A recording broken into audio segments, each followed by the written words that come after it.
Buenas tardes, hoy es viernes 25 de agosto, mi nombre es Luis Quijada y voy a hacer un video en el contexto y en el marco de la campaña de Eduardo Artés y de mi candidatura a diputado por el Distrito 7. Antes de comenzar, quiero brindarle mis más sinceras felicitaciones a Eduardo Artés por su participación que tuvo en el programa de ayer de Megavisión. Fue una entrevista hecha por Tomás Mochati y realmente Tomás Mochati es un periodista muy complicado y Eduardo Artés se vio muy sólido en su respuesta. Y eso es bueno para todos, es bueno para él y nos da fuerza para nosotros seguir en nuestro rumbo de poder juntar una mayor urna, la mayor urna posible para Eduardo Artés. Y en el marco de su candidatura a presidente y de mi candidatura a diputado por el Distrito 7, voy a comenzar con este video introductorio para adentrarnos en cómo se produjo el fraude al fisco 1, el fraude al fisco que fue detectado en el año 2010. Entonces, para poder entender este video necesitamos saber algunos temas preliminares, como por ejemplo que en el año 2009 a mí me tocó participar de un equipo de trabajo que fue con un contrato que era de la Subsecretaría de Pesca y de la Intendencia, que era un cargo de asesor del intendente, para poder implementar un proyecto hacia la pesca artesanal, un proyecto cuyo monto era 1.014 millones de pesos en inversión. Entonces se organizó un equipo que operamos en el año 2009 desde el Zócalo de la Intendencia Regional, el edificio Esmeralda, y ahí, digamos, tuvimos que construir todos los proyectos de las caletas pesqueras de la región. Construimos todos los proyectos y eran proyectos realmente importantes para todos los pescadores porque las inversiones que se hacían eran buenas cifras y eran inversiones por sindicato. Entonces eran 20, 25 millones de pesos que le tocaba a cada sindicato. Eso significaba para ellos superar la grave crisis que venía de arrastre porque ese proyecto de 1.014 millones de pesos que eran platas compartidas entre fondos regionales y platas que eran del Fondo de Administración Pesquera, en realidad eran 700 millones de pesos del gobierno regional, 700 millones de pesos aportaba el Fondo de Administración Pesquera para que nosotros lo implementáramos en las caletas pesqueras, los sindicatos y toda la organización del tema de la pesca artesanal, en temas de fortalecimiento organizacional y en temas de infraestructura. Entonces fue un trabajo en donde nos dividimos la región en centro, sur y norte, y a mí me tocó administrar los recursos del tema de la zona centro.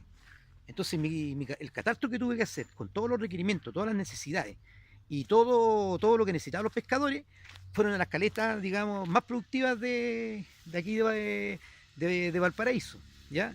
Hasta Concón, pasando por Laguna Verde, etcétera, Quintay. Entonces, todo iba bien.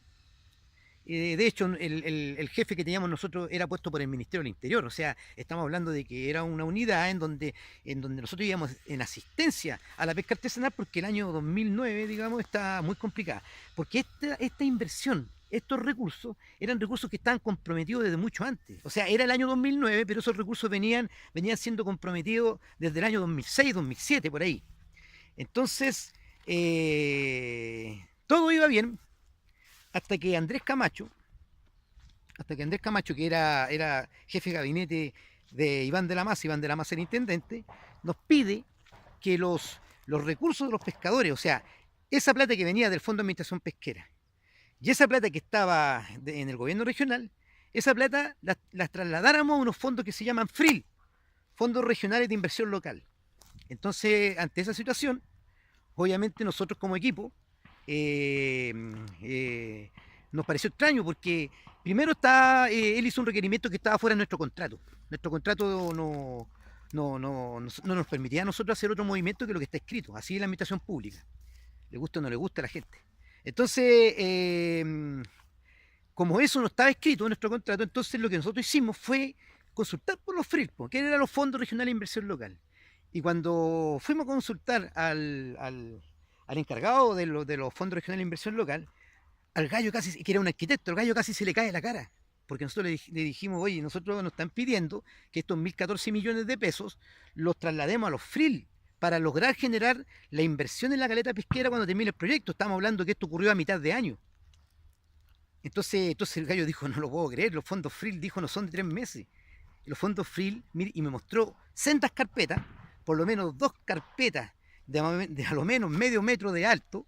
Entonces, imagínate, los fondos FRIL se llegan a demorar hasta 2 años. Entonces a nosotros como equipo se nos cayó la cara, porque el jefe de gabinete, Iván de la Maza, nos estaba pidiendo que hiciéramos un traspaso que no se iba a invertir en el momento, y el tema de la pesca artesanal era precaria. Había mucha precariedad y había mucha necesidad de la organización de poder fortalecerse, y así como también hacer el recambio de infraestructura, que por esos momentos era realmente lamentable lo que estaba viviendo la pesca artesanal, y sigue viviéndolo. Entonces, además este arquitecto nos dijo otra cosa que fue la más grave, que los fondos regionales de inversión local solamente son fondos que se pueden dirigir hacia las municipalidades.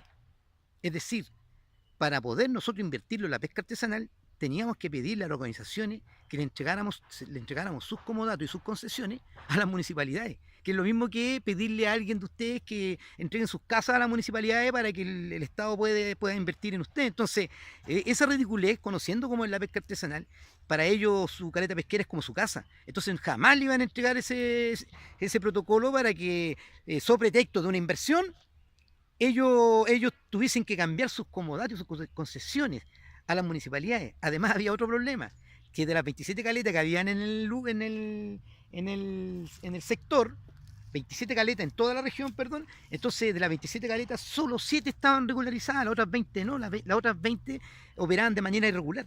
Entonces no sé lo que ocurrirá a esta fecha, pero no creo que haya cambiado mucho.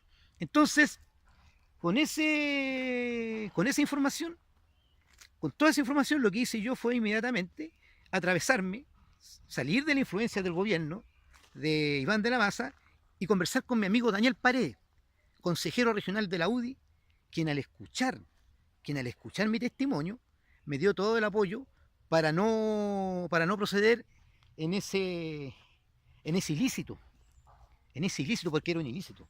Yo fui en consulta cuando, y en esto me estoy adelantando, pero yo fui en consulta a Luis Borg, un abogado de derechos humanos demócrata cristiano, por el cual tengo mucho respeto, y yo le pregunté si hubiese hecho eso.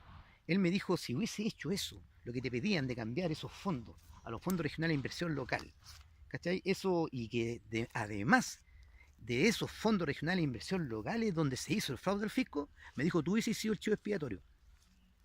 Bueno, siguiendo con la historia,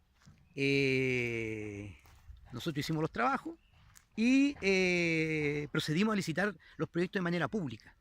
Entonces para eso nosotros hicimos el levantamiento de todos esos recursos en formato de proyecto al fondo de administración pesquera.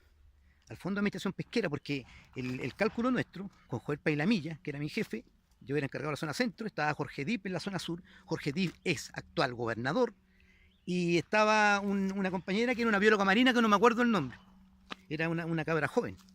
Entonces, ¿qué es lo que ocurrió? Que cuando nosotros generamos todo este levantamiento de información, entonces decidimos nosotros como equipo, sin preguntarle a nadie, entendiendo que por un lado estaba presionando Andrés Camacho, e Iván de la Maza no se metía en ese tema, ¿ya? Entonces nosotros decidimos de forma autónoma, y eso es porque yo no me gané mi pega en licitación pública o en un concurso público. Mi pega era absolutamente política. Entonces yo no dependía, no le reconocía su jurisdicción administrativa. Es decir, él podría haber sido muy intendente de Iván de la Maza, pero a mí no me importaba, porque yo tengo información que cohabito con Iván de la Maza, por lo tanto él jamás podría haber ejercido ninguna coerción sobre mí. Entonces nosotros procedimos y hicimos lo justo, hasta que levantamos todos los proyectos. Eso fue como en noviembre, levantamos toda la información, hicimos un trabajo con las caletas pesqueras, con sus organizaciones, y nos toca enfrentarnos a Iván de la Maza para proceder, digamos, al tema de los traspasos. Y como había que hacer traspasos, es decir, él tenía que dar la firma como intendente para que estos proyectos fueran transferidos en un protocolo al Fondo de Administración Pesquera. Entonces lo que hizo Iván de la Maza fue agarrarnos a chuchar. ¿Por qué? Porque no habíamos hecho lo que quería Andrés Camacho. Y yo lo digo así, no me lo agarro chucha. Incluso a mí eso me dio risa porque yo lo conozco. Yo lo conozco, o sea, es parte de su característica. Pero Joel Pailamilla no tenía no, no había tenido intimidad política con él, entonces era un funcionario más. Entonces yo vi por Joel y Joel se sorprendió. Entonces cuando estábamos en el lugar, estábamos mirando en la oficina del piso 19, estábamos mirando hacia el cerro. Entonces cuando Iván a nosotros nos dice eh, que lo habíamos hecho mal, que no habíamos hecho lo que había pedido Andrés Camacho, entonces antes de irse, desaparecer, porque la intendencia, pues la oficina del intendente se comunica con la otra oficina a través de un corredor, que es el corredor de la parte de la intendencia, el piso 19, la parte más alta, que da hacia Bellavista. Ahí hay un corredor para poder, digamos, traspasarse de manera interna. Entonces cuando él antes dice al corredor, yo agarro del brazo a Iván y le dije, si él quería que nosotros hiciéramos eso, porque todavía nos quedaban algunos meses, es decir, nos quedaban de aquí a que terminara él terminaba en marzo y estábamos en noviembre, entonces quedaban 5 meses, yo le pedí que me dijera para qué era. Lo agarré del brazo y le dije, Iván, necesito saber para qué tú quieres que nosotros hagamos este trabajo de traspasar los fondos, porque le expliqué que no quería tener problemas posteriores, porque habían incompatibilidades. Y el viejo agachó la cabeza y me dijo que me iba a firmar los traspasos al Fondo Fomento. No fue capaz de decirme a mí la verdad. ¿Y cuál era la verdad? Es que en realidad tenían un forado los fondos regionales de inversión local por el tema del fraude al fisco, que se lo habían gastado las campañas políticas en el año 2007 y 2008, que fueron las campañas políticas que se organizaron desde su gobierno. O sea, ¿por qué? Porque el intendente, entiendan ustedes, que para nosotros es muy fácil decir que eso es corrupción, no, pero políticamente, entendiendo como en la lógica democrática cristiana, obviamente si es intendente, Iván también ejerció la jefatura política de la región, y para ejercer una jefatura política tiene que haber financiamiento de las operaciones políticas de la gente que le está promoviendo, si eso es parte natural de lo que ocurre.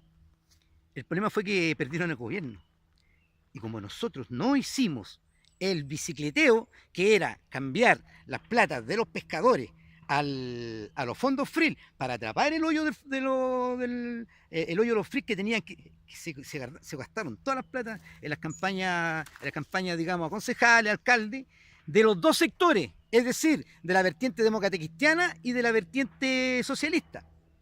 Porque acuérdense ustedes que Andrés Camacho, cuando nos pedía y nos exigía a nosotros hacer el trasvasije, él era operador en ese minuto de toda la línea, de toda la corriente que se conoce como la gente Dominami. Que ya después cuando Minami decae, digamos, ahí queda Chiglin y quedan otros personeros más, pero las relaciones políticas entre Iván de la Maza y ese sector se articulaban a partir de Andrés Camacho, por eso que Andrés Camacho a nosotros nos presionaba. En todo esto, cuando Iván de la Maza a nosotros nos da la firma para hacer los traspasos al Fondo de Administración Pesquera, nosotros tuvimos que quedarnos trabajando con él enero, febrero, hasta hacer la entrega. Entonces, mis queridos amigos, esto tiene posteriormente consecuencias, y el próximo video va a ser toda la parte que vamos a explicar por qué motivo terminé yendo a declarar a la Comisión del Fraude al Fisco, cómo llegué a declarar a la comisión del Fraude al Fisco, y cuál es la información que tengo, y cuál es la fuente que tengo, y la voy a develar por primera vez, cuál es la fuente que tengo para poder hacer esta denuncia respecto de qué es lo que se habló en la Comisión Secreta del Fraude al Fisco, porque hubo una comisión secreta, y yo a partir de sus ojos, yo lo que voy a hacer, voy a develarlo por primera vez, porque si nosotros logramos entender políticamente por qué motivo se ocultó toda esta información hasta este tiempo, ahí nosotros vamos a entender de que las mafias políticas que operaban en esa época siguen presentes, porque hay a lo menos dos candidatos hoy día que están compitiendo por el Distrito 7 que tuvieron información, que fueron parte de este proceso y hasta ahora han guardado secreto con una información que es clave para que nuestro pueblo pueda dirimir entre cuál es la mejor opción para ser candidato a diputado. Y ellos hoy día están proponiéndose en la sombra. La gente probablemente vote por ellos, pero la misión de este video es que finalmente podamos nosotros divulgar esto y podamos elegir la mejor carta y los mejores candidatos a diputados que hoy día están compitiendo en el Distrito 7. Hasta el próximo video.